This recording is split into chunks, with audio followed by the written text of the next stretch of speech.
this wasn't just a defeat.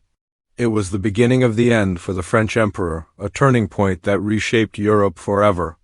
So, how did the master of the battlefield meet his match not just by an army, but by an entire country and its unforgiving winter? Let's find out. By 1812, Napoleon Bonaparte was at the peak of his power. He controlled most of continental Europe, either directly or through alliances. But one major power stood in his way, Russia, led by Tsar Alexander I. The Tsar had defied Napoleon's continental system, a blockade designed to cripple Britain's economy by reopening trade. For Napoleon, this was an act of defiance that could not be ignored. His reputation and his empire were on the line.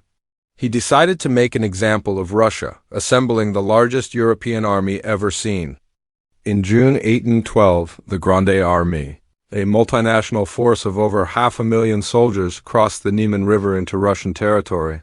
Napoleon's strategy was simple and had always worked before. Seek out the main Russian army, force a decisive battle, and crush them.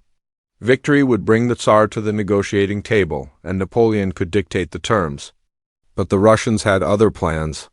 Instead of meeting Napoleon head-on, they began a strategic retreat, pulling the massive French army deeper and deeper into the vast, sparsely populated Russian heartland. As they retreated, the Russians employed a scorched-earth policy.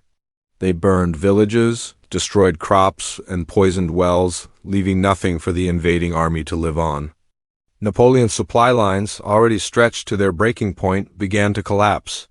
Soldiers started suffering from starvation, disease, and desertion.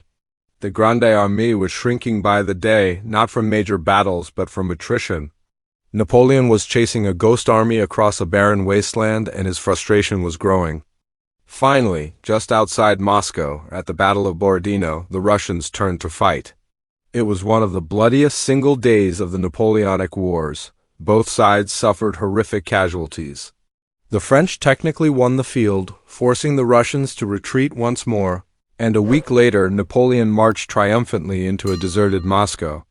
He expected the Tsar to surrender. Instead, he found a ghost town, and then the fires started. Whether set by Russian saboteurs or careless soldiers, much of Moscow burned to the ground, destroying any hope of shelter or supplies for the winter.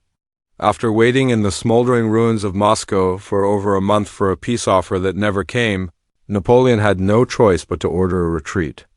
It was now mid-October. The infamous Russian winter, General Winter, arrived early and with a vengeance.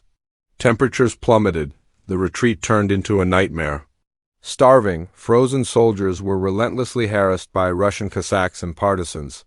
Thousands froze to death in their sleep. Of the more than 500,000 men who invaded Russia, fewer than 100,000 made it back. It was a staggering, unimaginable loss. The disastrous Russian campaign shattered the myth of Napoleon's invincibility. It drained France of its finest soldiers and resources. Emboldened by his defeat, other European powers formed a new coalition against him. Although Napoleon would fight on, the end was near. The road from Moscow led directly to his first abdication in 1814 and his final defeat at Waterloo. The 1812 invasion wasn't just a military blunder. It was a human tragedy on an epic scale and the fatal crack in Napoleon's mighty empire.